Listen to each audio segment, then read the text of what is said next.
बेटा क्या हुआ? तुम्हें पतली पतली सी लग रही है, कुछ हुआ है क्या? मम्मी, सिर्फ मैं नहीं बदली हूँ, अब सब बदलने वाला है और वो भी अच्छे के लिए। मैं बुआ जी के बारे में जो कुछ भी कह रही थी ना, मुझे वो साबित करने के लिए सबूत मिल गया है। कैसे सबूत? रीता आंटी ने अपने आखिरी समय में भी मेरे अधूरे फर्ज को पूरा करने के लिए मेरी मदद की है। उन्होंने मेरे लिए एक ऑडियो मैसेज छोड़ा है जिससे मैं साबित कर सकती हूँ कि मैं जो कुछ भी कह रही थी बुआ जी के बारे में वो सब सच है। मैं बुआ जी का असली चेहरा सबके सामने ला सकती हूँ। मम्मी कैसे? ऑडियो मैसेज तुम मुझे सुना ना, सुना जल्दी। शारदा के जुर्मों का लेखा जोखा मुझसे नहीं, बहुत पहले से शुरू होता है। शारदा ने कई साल पहले रीत के पापा को फंसाया था, जिससे उनको जेल हुई थी और फिर वहां उनकी जान चली गई थी।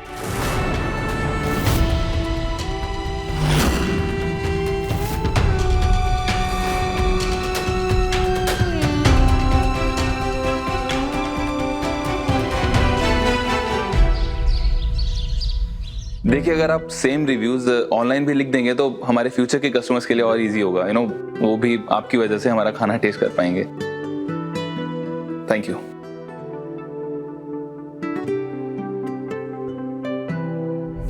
मम्मी, क्या हुआ? क्या बात है चाची?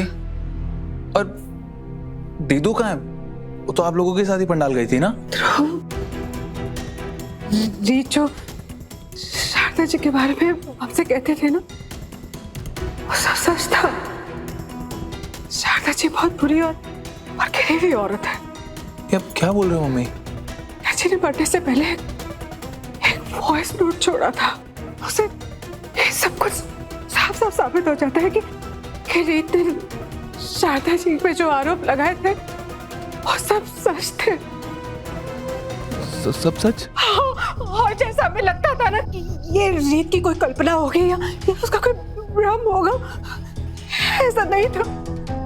सब सच था। मतलब ये है ध्रुव कि शारदा जी ही जिम्मेदार है तेरे पापा के मरने की।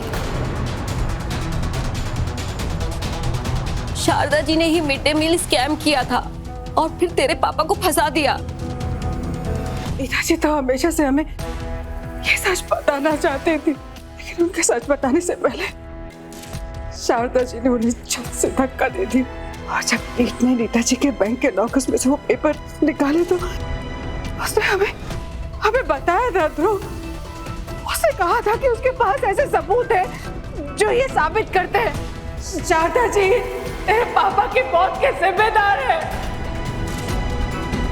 उसे पता है ना मैं तो, लेकिन हमने क्या किया? हमने उसमें भरोसा नहीं किया, हमने यकीन नहीं किया उसके बात का। लेकिन जब मैंने वो वॉइस नोट सुना ना, इसके शक की कोई गुंजाइश ही नहीं। शारदा जी हमारे गुनहगार है ध्रुव, शारदा जी हमारे गुनहगार है। शारदा जी को उनके गुनाहों की सजा जरूर मिलेगी। उन्होंने पापा को छीना है हमसे, दीदू को दुख पहुंचाया है। अब देखना मैं क्या हाल करूंगा उनका। नहीं ध्रुव, तू कहीं नहीं जाएगा।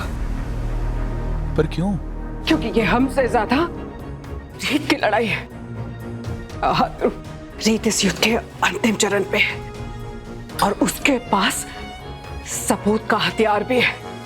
तो देखना, उस हथियार के वार से आज पापी का सर कटने वाला है।